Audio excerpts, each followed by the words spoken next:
Hello everyone and welcome back to my channel. This is Lady Freedom's Raw Narratives and we're going over the case of Sebastian Rogers, focusing on the landfill search that we were talking about in the last video. So if you haven't had a chance to go watch the last video, go check it out. It's the Only Hands video with the Proudfoots being interviewed for the second time. During the interview, the Proudfoots were asked about the landfill search and how they felt about the landfill search. And so I wanted to include a couple of news clips on day 10 of the search. They decided to go to the landfill and search because that is where the trash for the Proudfoots residents was taken.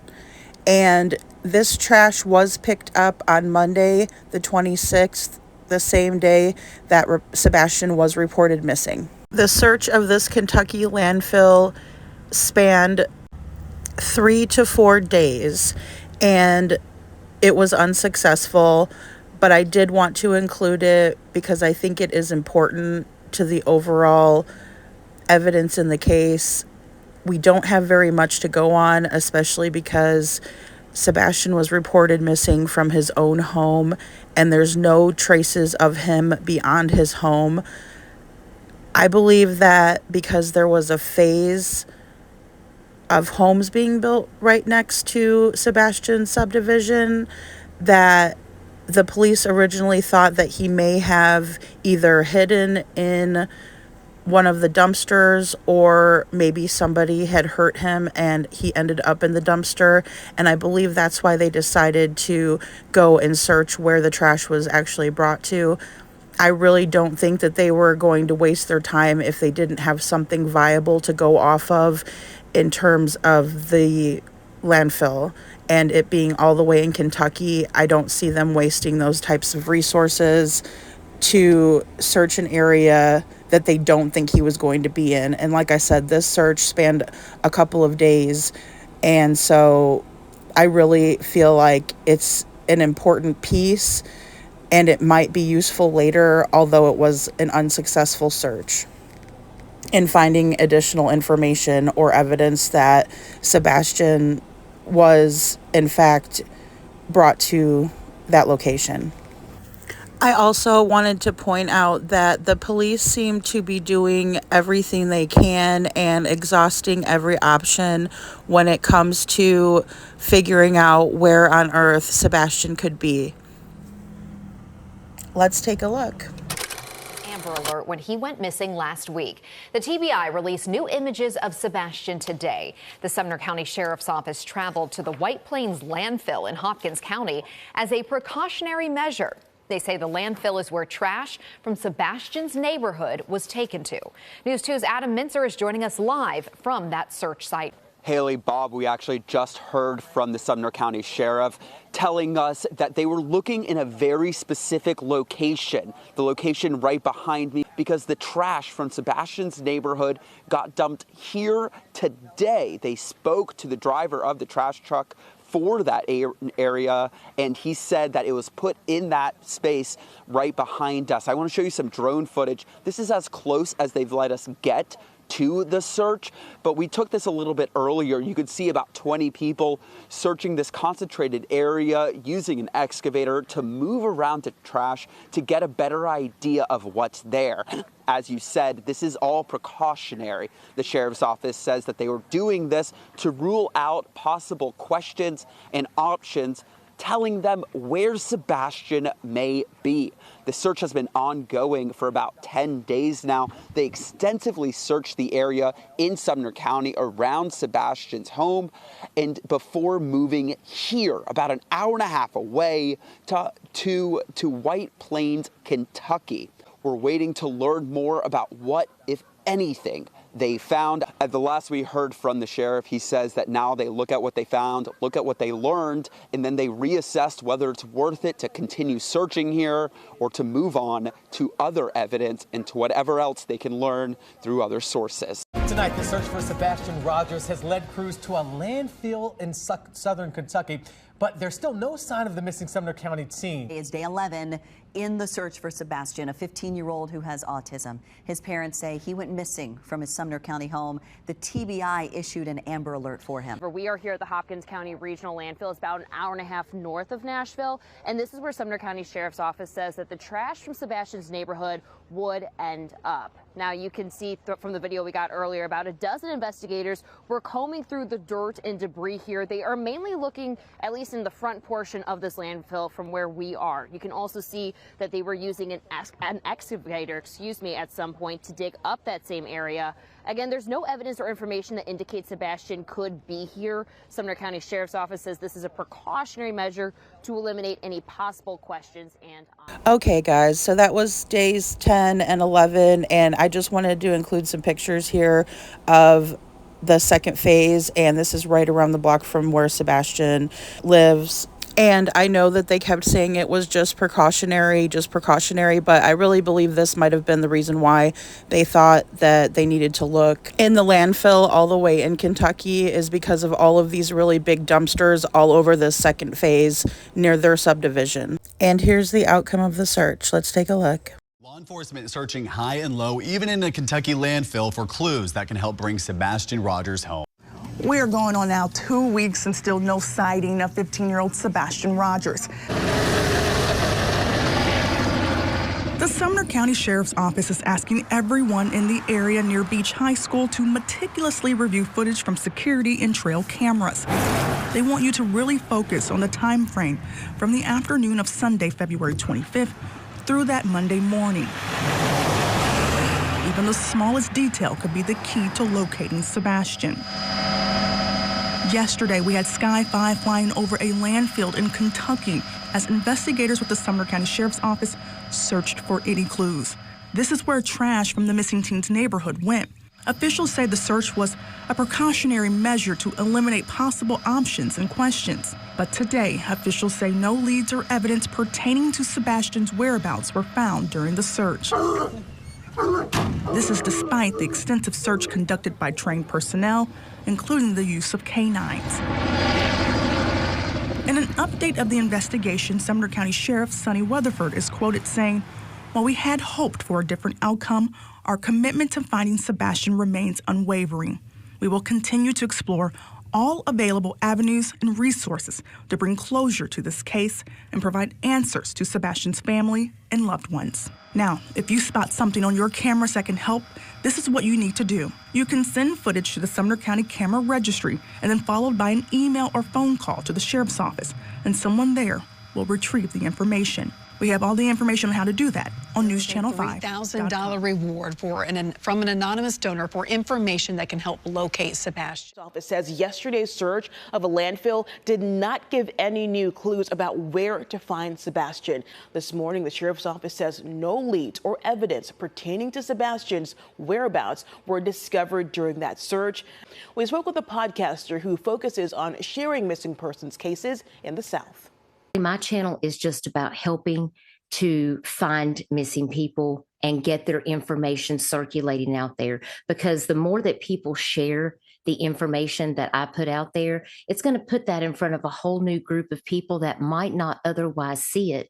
And it really takes a community. It takes a village of people working together, because you never know when somebody's going to see something and say, "Hey, I recognize that child."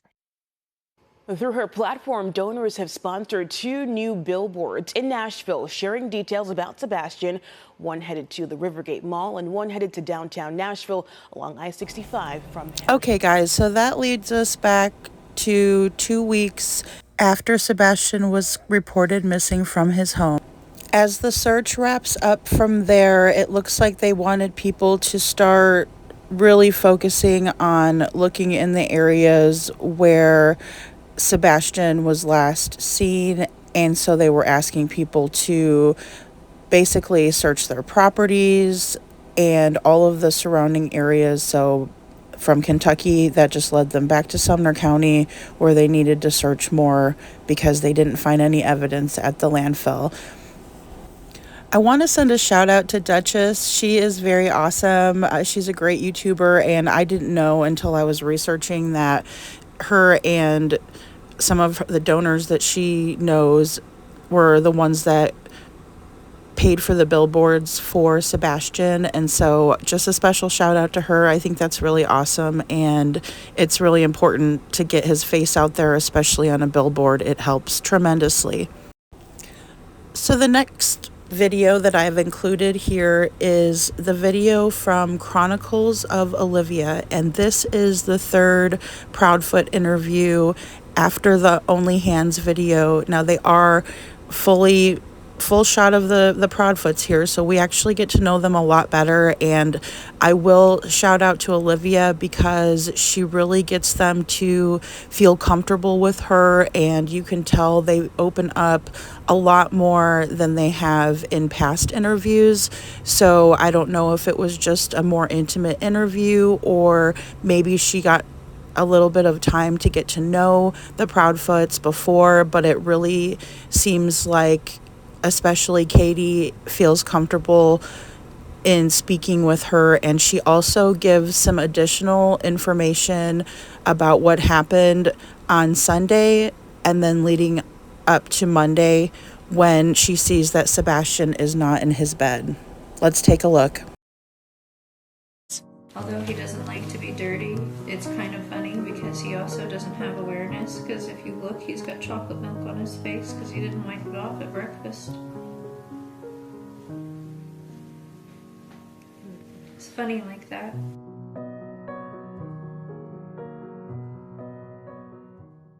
Olivia asks the Proudfoots to walk her through that day. Sunday, the day before he went missing,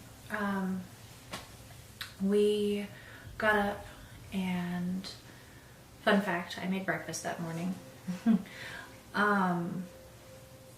We had a good time. We were laughing, we were joking. He talked to family on the phone during breakfast to brag. We went and picked up our niece. Yeah, I got a call and asked if I could go and pick her up, and I did. And so we went and did that. We went to BJ's. Had a good time there. He ate a colossal popcorn. Came home to put groceries away because we bought snacks because, you know, he's 15 and snacks. We went to the bowling alley, and then from there we went to dinner. Came home.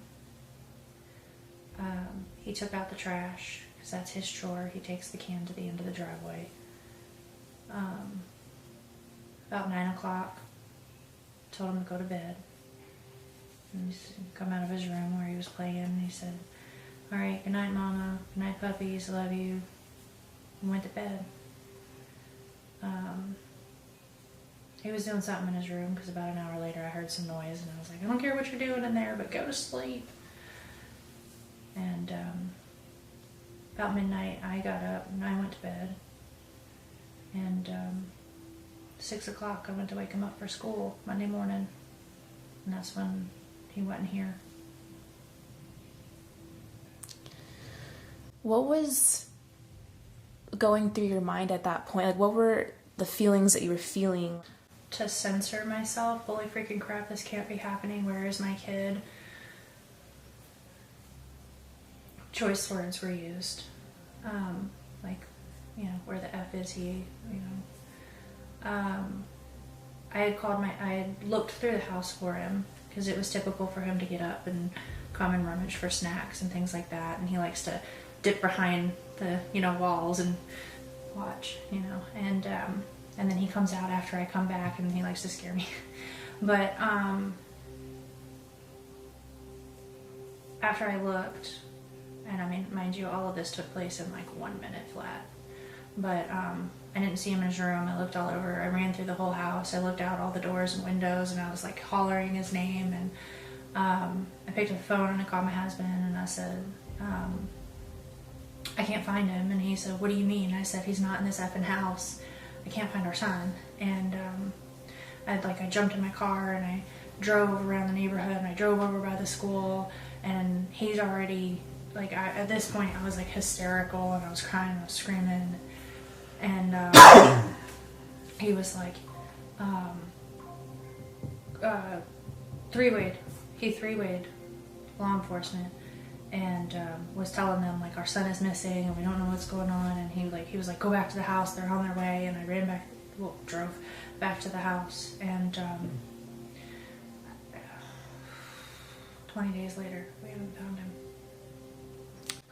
Yeah, I can't even imagine how stressful that is. And also, when we were driving up here, like, this neighborhood is so pretty and nice. And do you think, has he ever walked away before, or has that ever happened? It's just no, first time. He's not a child that wanders. He's not one that is he doesn't have a history of being an eloper, which is common, and I have friends with children on the spectrum who do struggle with elopement with their children. But no, Sebastian, that's one thing, has always been a blessing. He's not been an eloper or a runner. His primary areas are like social and emotional dysregulation issues and things like that. But he's very smart. He's functional. Overall, he's a pretty happy kid. I mean, he's a teenager. He's coming into his hormones. He's angry that he's growing a mustache, but for the most part, he's a happy kid. And what are your theories can talk about that you think? What I can tell you is, with all law enforcement, with everybody that's involved, there's nothing that's been eliminated. Everything is on the table. Everything is being looked at from every possible aspect. Everything from he got out and walked away and was outside of the search radius before we started searching to the worst. Yeah. And that's currently where we're at. I mean, it's... Yeah. Really trying not to go down that road because we're going to find him. Speculating causes problems. Assumptions cause issues. And based on facts of what everybody knows, right now, there's nothing, and everything is still on the table to being looked at. We just know he's out there somewhere. One other question I have is, recently Channel 5 in Nashville, they had security footage that showed 2 flashlights the night he disappeared. Is there anything that you think about this video? Or Sure. So there's a lot of speculations about that video that are floating on the internet.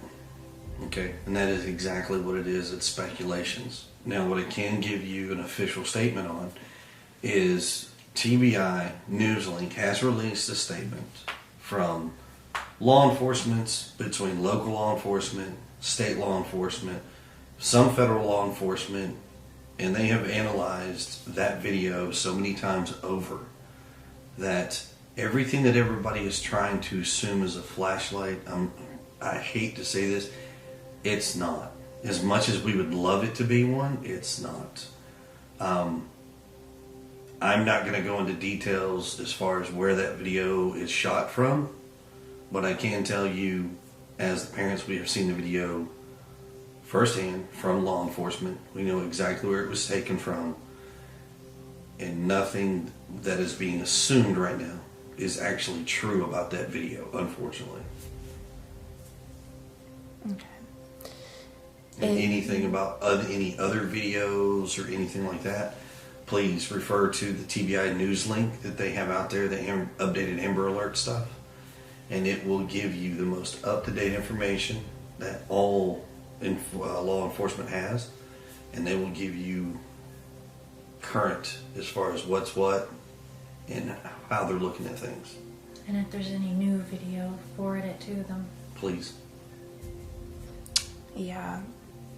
Security footage is really like a game changer. We're working on Riley's strain and trying to find like if someone missed one on a corner or something. So that's around this neighborhood, and this whole community. I mean, I can tell you that much here. When it comes to the cameras, there has not been one person that has said no. And trust me, it is greatly felt that everybody has been so open, so helpful in pushing out any which way they can. I mean, there's been some families that have actually been on vacation that weren't home, and they got permission from that family to take a look at their cameras and go in their houses without them even being present, which has been amazing. So, but yeah. That's good. If there was something that you could say to Sebastian if he was listening, what would you say? Oh God.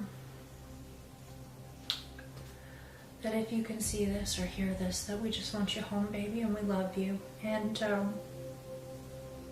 there ain't nothing gonna stop us from coming and getting you and bringing you home. I can't speak for his father, but I'm pretty sure we all have the same opinion, that we love you, miss you, we want you home, and if you can, call us, get wherever you can, let us know, and we will come get you. Call 911, run out into the street, go in public, anything. The signs that we've been blessed to have family, friends, and even some in the community that have been helping us, but we've been out spreading those as far as we can, even over state lines, trying to get awareness because, you know, not everybody knows that he's missing, and there's a chance that if someone could see him and not even realize who he is. So we want to get his face out there because we want him home. Surprisingly, even locally, there are some folks that don't even know what's going on, and it's kind of like a shocker. Like, how do you not know? You know, it is amazing because in the past couple of weeks, you've got 2 cases. A 15-year-old boy that has vanished without a trace.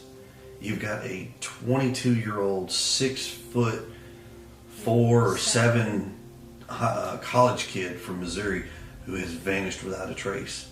Like, that's a huge significance here. That it's like, wow, how? So it's scary. Yeah. Yeah. And unfortunately, the college kid is from Missouri, I think. Yeah, Missouri. I can only imagine what his family is going through. It's like your worst nightmare come alive. Do you guys receive hate on the internet? Yes, and it's ongoing. It's every single day. People are people, and they have their opinions. Everybody is formulating their idea of what's going on and who's guilty and who's not guilty because they want to know, or they feel they need to know. There's a difference. Unfortunately, what I will tell you is that when you're the family in this position and you're working with law enforcement and everything's going the way it goes, people automatically assume this parent or that parent. And in this situation, I can promise you, every single parent has been vetted. I can't go into details, but I can tell you we have been vetted and we have been cleared of all possibility of wrongdoing, foul play. There's nothing to that. We've heard all kinds of stories. I pretty much don't even go online anymore at this point. I, on the other hand, I do go on. And I do talk to these folks. And I want them to understand they have this formulated opinion on who we are, not who we truly are. They've never met us. We've never crossed paths with some of these folks. But I have told them all online, if you want to know, just ask me. I'll answer your questions to the best of what I can. There are some things that I cannot give you because law enforcement has dictated that we are not to provide certain information. But I will try. I am direct, I am brash, but I am very respectful.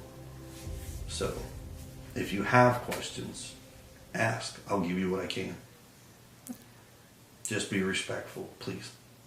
And keep in mind, there's 3 parents and there's thousands and millions of people out there that may have a question. We are trying to get to them, I promise you. How has your guys' life been affected by this? Like, I know it's a broad question, but what's, like, when you wake up in the morning, what's it just like? Miserable, to be honest with you. Yeah. Think of it like this. You wake up every morning and your routine is what it is and you know it, right? Now wake up when this happens and you can't figure out what to do. You struggle every single day on trying to get out of the bed, to deal and face everybody's negativity, you know, and you try to make it a positive thing. Or the fact that my son's still not home. You know, we have a bedroom that's empty that is never normally ever empty, except for when he's with his dad every other weekend. So now we have a child that's missing. So there's no words to describe it, but I can just tell you, it's like you get up and now you don't know what to do. Sebastian's parents also talked about how his actions and behaviors could be different, or how he would respond in a new environment. Well, that's kind of tricky because Sebastian hasn't been on his medication in 20 days. So he is rambunctious. He's gonna be hungry. He turns into a bottomless pit. I mean, he's your teenage boy, you know, always hungry. On the spectrum, yes. But not one autistic child in this world is like another one. What we can tell you is he's smart. He can be goofy. He kind of has issues with personal space. He hasn't mastered. He can be up in your face kind of kid. He can be aggressive if he's upset. Yeah. He's emotional. He's a teenager. He doesn't like punch and hit and throw, but he gets really like aggressive stanced or like clipped where he just won't talk to you, or you know, if he's really upset, he like growls. Yeah, man. Share, look, be vigilant. You know, we don't expect everybody to stop what they do and spend every waking minute. But you would be surprised on how easily people are complacent and not realize certain things. We're all guilty because we're all human. We all live a daily life. But sometimes just being a little bit extra vigilant. Aware of your surroundings in case there's something suspicious. You never know. But don't ever stop is all we ask. Please keep looking, keep searching. Anything, reach out. You know, doesn't matter. Yeah, we're gonna definitely, you know, keep his story in the spotlight, and all it takes is for one person to see something or know something, and that's all we need is that's just clue. That one clue. The old saying, see something, say something. And a few others, but we're working with everyone we can. And taken, like, some people have been kind and reached out with resources that I didn't know were out there, and I've reached out to all of them. Truckers Against Trafficking, we reached out to them just in case. Biker world, that's one thing everybody has in common is their love for a child, and they can't stand to see children missing, hurt, and it doesn't matter who it is. Doesn't matter what group it is. That's one commonality between every group, and that's why as a part of being in that world, we go and we utilize our brothers and sisters to help spread that word. You'd be surprised on how easy it is to spot somebody. The biker. So. How can people help? This community, I'm gonna tell you right now, far and wide, multiple communities, counties, various people, some people in other states reach out either through social media, in person, but everybody is searching, they've looked, they're constantly looking, they're constantly giving us ideas, hey, check this, what about this? All of that is great. Report anything that could potentially, even if it's little. It doesn't matter what it is. However, what we can ask is that instead of people assuming and trying to put negative out there, just try to stay with the facts and report all the things that are positive. Any ideas that may help, trust me, all law enforcement are available and they are looking at everything. Okay, guys, so let's unpack all of that. Before we even get started with the interview, Katie is shown and she has a picture of Sebastian and she's in her usual monotone voice. She cracks what seems to be a joke about Sebastian, or rather about his personality, and then she makes an underhanded comment about him leaving milk on his face. She doesn't laugh, she's just very monotone and robotic. She says that Sebastian is funny like that, but she doesn't laugh or even have a kind-hearted smile when she says it. It's just very robotic. And Katie starts the interview out by being very sarcastic. So right off the bat, she says she got up and, fun fact, I made breakfast that morning, and then she snickers. Or she kind of like, it's ridiculous that she has to give a play-by-play of what happened that day. So she's a little annoyed right off the bat and very sarcastic. She goes on to say that Sebastian talked to some of his family members on the phone that morning just to brag, or Katie's words. I just have to say, if it was me and my son was bragging about my breakfast that I had made that morning, I would have had a smile on my face when I was saying that, but not Katie.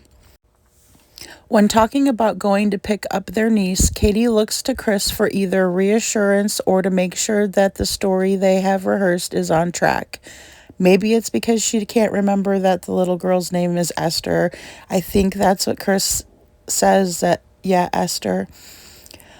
I also point out where Chris nods in agreement when Katie is telling her side of the events that happened on Sunday. However, Chris was not even in the same town as Katie and Sebastian. He was working in Memphis at St. Jude's Hospital. Katie's side of the events include waking up, her making breakfast, Sebastian talking on the phone and bragging, her and Sebastian picking up their niece because she got a call from a family member, and so she agreed to come pick Esther up. She then goes on that they went to BJ's where Sebastian ate a colossal popcorn and they had a good time there. She said that she came back home and put groceries away. She makes a very off-putting statement about how she bought snacks because he's 15 and snacks. And she makes a weird face, so I don't know what that means. If anybody can tell me what they think in the comments, that'd be great, because I have no idea what 15 and snacks, and I just don't know. She said that they went to the bowling alley after they got done putting away groceries, and then from there they went to dinner. And she doesn't specify at this time, but it is known that they were at Texas Roadhouse. She said that when they got back, Sebastian took out the trash because that's one of his chores, and he only took it to the end of the driveway. About 9 o'clock, she told him to it was time to go to bed. Now, this is where Katie adds in details and embellishments that she never said before. Katie goes on to say that about an hour after Sebastian went to his room to go to bed, he was doing something in his room. She said she heard some noise and told Sebastian she didn't care what he was doing, but he needed to go to bed. Katie neglected to go and check on Sebastian after this happened. About midnight, she said she got up and went to bed. At 6 o'clock in the morning, she went to wake him up on Monday morning and he wasn't there. Olivia asks Katie, how did it make her feel when she realized Sebastian wasn't there and what was going through her mind? Katie's response was, holy freaking crap, and F a couple times, and then those were some of the embellishments. Just the first two interviews didn't have, so she didn't say that she was swearing in the first interviews. She said she had to curb her language. She then goes on to drop a bombshell and to say that she jumped in her car and she drove around the neighborhood, which again is a detail that is completely different from the first two versions of what happened Monday morning. She even says that she drove around the neighborhood and over by the school. She said she was hysterical, which does match, and it was used to describe her state of mind in the last interview. But this time she added that she was screaming and crying. Another detail that is changed is that she says that her and Chris three-way called the police, that he told her to go back to the house and that they were on their way, and so she drove back to their house. There are a lot of details in this version of the events that were not in the first two. Either way, Katie doesn't show much enthusiasm, even when describing her dropping the F-bombs. Katie's demeanor through the whole interview is more of a badass persona, like she's too good for everybody and she's wearing a Harley Davidson shirt and she's not talking crap, or she's not taking any crap from anybody. You know, it's almost comical when she starts swearing and adding different embellishments to her story than she said in the first and second interviews. If it wasn't such a serious situation, it would just be utterly ridiculous and comical. One consistency that I did notice throughout the three interviews that we've watched together is that Katie says that Sebastian is not a runner, he's not an eloper. Many people on the spectrum have tendencies to wander, and they like to take off sometimes if they see something they like, or they might just, get too interested and kind of get swept away by something, and they're very interested in something. If they like something, for example, like water, a lot of times people on the spectrum, they love water. And so that's one really good example where if somebody saw a lake that was on the spectrum, they would be drawn to the water. So, but both Sebastian's mom, stepdad, as well as his dad, Seth, all say that Sebastian is not a wanderer and he's not an eloper. He doesn't elope.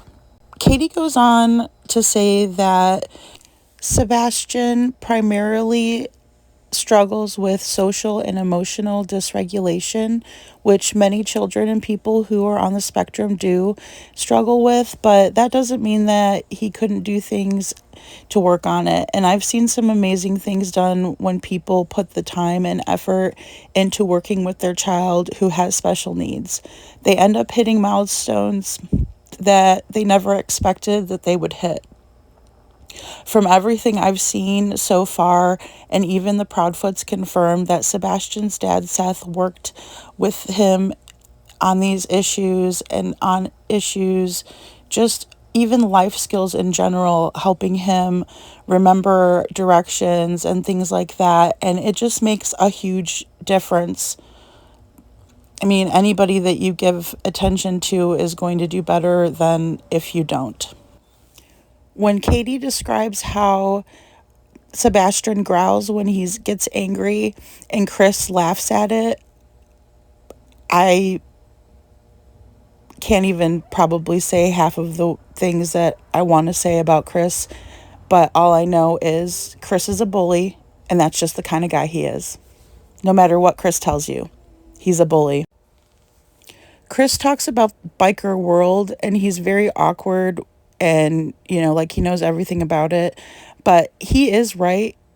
Bikers can't stand to see kids who are missing or who are hurt or who have been hurt by somebody. And if he does have anything to do with this, he better pray to God that they don't get a hold of him, because I know that they show up for children because they've shown up for me and mine. Shout out to Bikers Against Child Abuse. Now, Chris also makes some pretty ridiculous comparisons, dick comparisons about Sebastian and Riley Strain. I say they're ridiculous comparisons because we were literally able to follow Riley all the way up until he wasn't on camera anymore. But Sebastian's case, there's absolutely no footage whatsoever. I fear they didn't do what was right in time and that they didn't gather the evidence that they needed. Like I said earlier, the police seemed to have searched everywhere they could have outside of Sebastian's home. However, everything keeps leading back there, especially because we don't have any other evidence of him ever being outside of that home. It was confirmed that the glasses found by Seth and his searchers did not belong to Sebastian, so there's literally no evidence of Sebastian leaving his house that night, which begs the question, what happened to Sebastian? What happened? I'm going to let Seth Rogers, Sebastian's dad, have the last word. I included his reaction and the Vinnie Politan interview from Court TV where he and Vinny go over how he feels about the Proudfoot's interview with Chronicles of Olivia, and it's just heartbreaking. That's all I can say. I really can't. I mean, there's just no words, especially after we start getting really into this. We're going to start going over the podcast that he's talking about. And even though this isn't in order, because I wanted to do the third interview and Seth's reaction, Seth's reaction was well after their third interview. So I'm just going to kind of piece things together to make the timeline kind of fit better, because we always have the gift of hindsight. And when we have the gift of hindsight, we're able to go back and say, oh yeah, that makes sense, or oh, that's why that happened. And so we're just going to kind of piece it together from here on out. But landfill unsuccessful, glasses, I mean, not off the table, but unsuccessful. His glasses, those were not Sebastian's glasses. They just were glasses that looked similar to his. And that's about all the information we have. I'm going to leave it to Seth, and Godspeed, Seth. We are all pulling for Sebastian's safe return. How are you doing? How are you holding up? Your feet. Just looking for my son. I'm just looking for my son. There is no holding up. It's just moving forward. Move forward to the next location. Move forward to the next. Anything that I get, any type of lead, any type of anything. I mean, it's just every day holding on to hope. I'm not part of the investigation, and they don't have to let me know anything, which they don't let me know anything. I'm in law enforcement myself, so I've got to trust the procedure. I got to trust that if everything is followed by the procedure and everybody's doing what they're supposed to do, that there will be a positive outcome and my son will be found. I don't understand. They haven't came up with anything, why they're not asking for higher powers to help. Where were you when you found out that Sebastian was missing? And made it out to the parking garage. When I got in my vehicle, I saw I had a missed call and a text message. Christopher Proudfoot. Text message was a 911, so I called immediately, and he's the one that told me that Sebastian was missing. How much detail did he give you about what happened? Wasn't much detail except for he said Katie woke up, Sebastian's missing. So I left the parking garage and headed straight to her house. About 45 minutes from downtown correction center to their house in Henderson, Sumner County. Okay, so now you respond. You're on that 45-minute ride there. Are you talking to anyone, or are you just pedal to the metal trying to get there? Are you calling his mom to get more details? No, I'm just focusing on to get there as fast as possible. What happened at that moment? Did you have a conversation with his mom, and did you try to find out, like, well, what the situation was here? When I got there, there was already law enforcement presence there. So I walked in and just started listening to what was going on. And I wanted to hear what was going on. So I got to hear her telling law enforcement asking questions, me listening to the questions and listening to the responses from his mother. You form any opinion based upon what you were hearing? Knew my son was missing, and I just started watching body language, listening to words coming out. Did I form an opinion? Yeah, I formed an opinion. I am only human. And what was that opinion?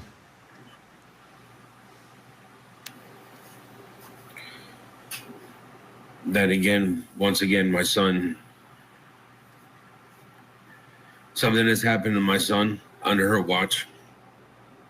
And once again, she wasn't being an adult. She wasn't being a parent taking care of an autistic child. So, as you're listening and watching her, now she was home, it was just Sebastian and his mom that were home at that time? When I got, yes, because when I got there, it was just Katie, and I think Chris's mom was there, but it was just, when the incident happened, it was just Katie and Sebastian at the house, from my understanding. What happened next, the morning of? They started asking me questions on where I'd been. I told them I'd been at work since, I've been clocked in since before 7, but I'd been at work in the parking garage since about 6 o'clock the night before. And I told them they can call and verify where I've been at. And I just sat there and started listening. Just listening to everything that was being said. Now, did you have any reason to believe that there were any problems in that home?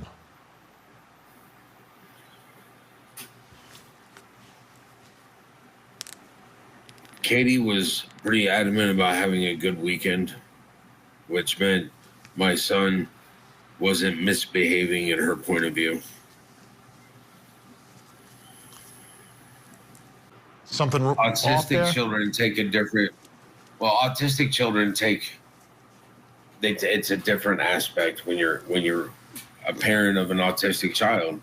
You don't really get much freedom because you have to set a routine and you have to go abide by it.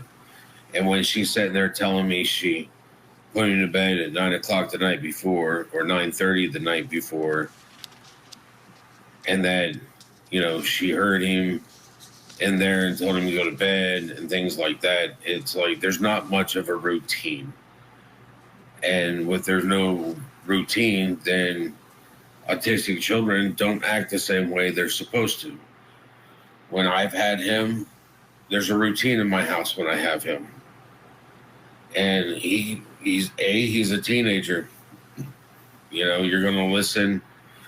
You're going to hear some back talk probably. I mean, they're growing. They're going to rebel some way. They're teenagers, you know.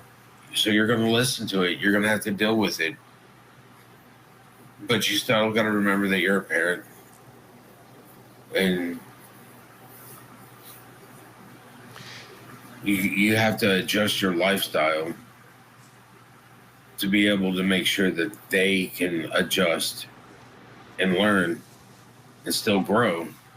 You can't do some of the things that I've seen her do in the past.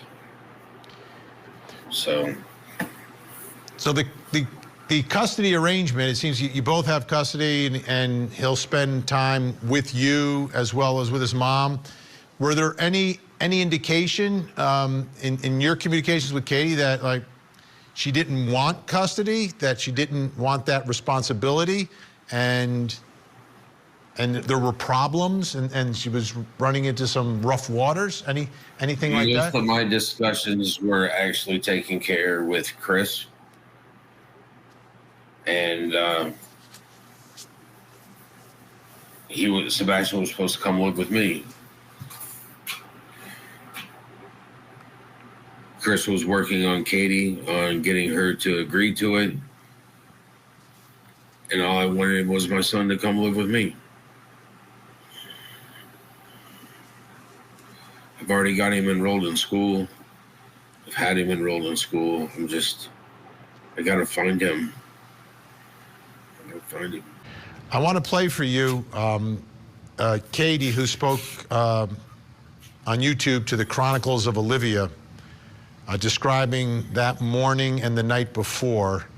And I want to get your reaction to what she says happened. And is there anything in that story that doesn't make sense to you? The inconsistencies, from what I've heard before, none of it makes sense. Things aren't, you know.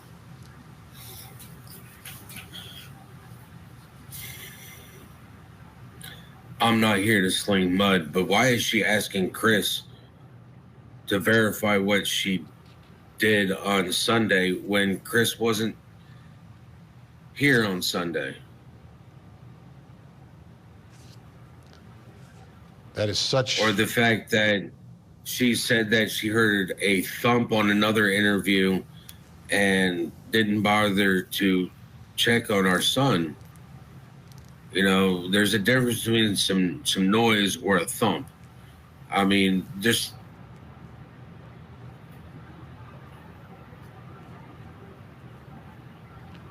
the information that I received from watching any of their podcasts don't make sense.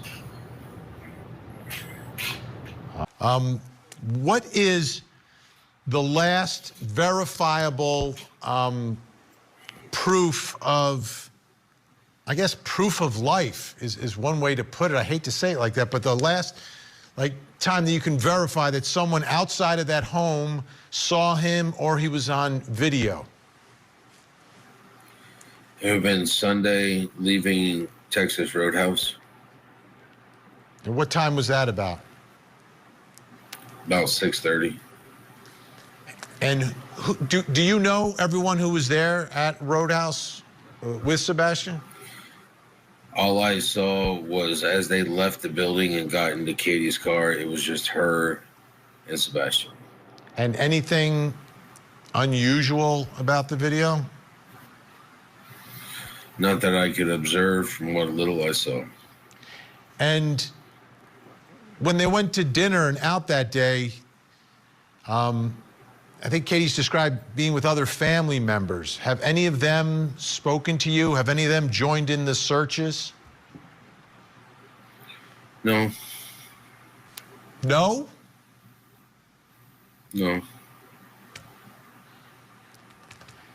How about the immediate neighborhood? Have all the homes been searched? Have the people in that immediate neighborhood all been cooperative with From my investigation? understanding, a lot of them have cooperated with law enforcement, and that they've given up their video cameras footage to Sumner County sheriffs, and they've been pretty much cooperative with law enforcement. How about me personally? I haven't been in that neighborhood since the Wednesday afterwards. I've been around there. I've been to the Beach High School, but as for going into that neighborhood, no.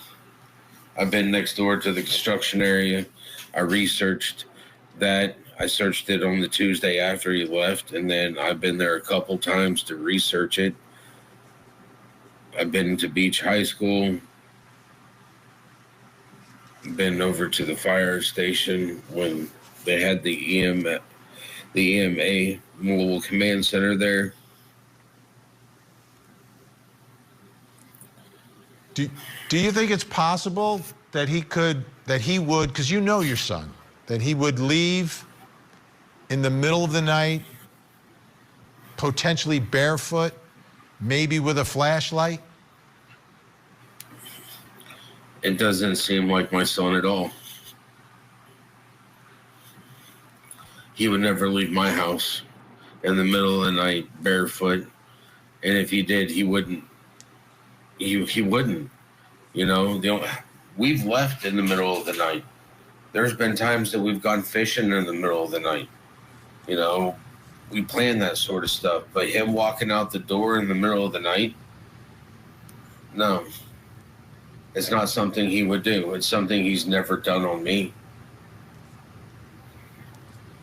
Is there any chance, and I know there were rules in place, but is there any chance that he could have been lured by someone either from school or somewhere else to, like, hey, you know, we're doing something at night, or we're going somewhere, or we're going to meet up? Is that, you think that's in the realm of possibilities?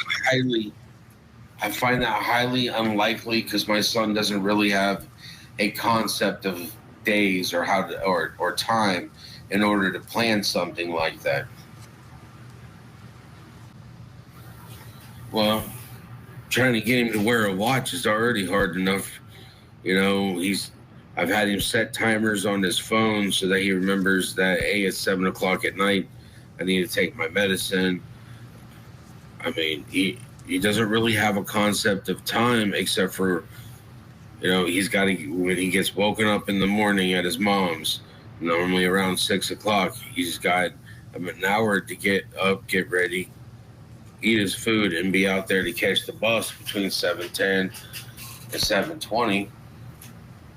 Then he goes to school. He gets out of school at 3 o'clock, and I normally call him about 3:30. But when he's here and it's a weekend or something, you know, there's no time. You know, telling him at noon we're going to head out and go fishing, and I'll sit there and watch. And he's all interested in going fishing. I'll sit there, and then he'll walk up to me. It's like 1, 2 o'clock in the afternoon. He's like, I thought we were going fishing this morning. I was like, well, what time is it? And he'll run into the kitchen and look and be like, it's 2 o'clock. And it's like, oh, well, I thought we were going to do that this morning, and you needed to let me know when that was your thing. That's what I talked to you about. You know, let's get everything ready at 11 o'clock so we can go fishing. Well, I didn't realize what time it was. And it's like, okay, well, you know, we were supposed to do that this morning. Let's go ahead and get it done now. You know, he didn't really have a concept of the time. And hit and throw, but he gets really like aggressive stance, or like clipped where he just won't talk to you, or you know, if he's really upset, he like growls. Seth, what are your thoughts about what we just saw? They're describing my son when he was like 4 or 5.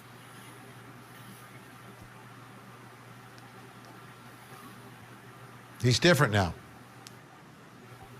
Yeah.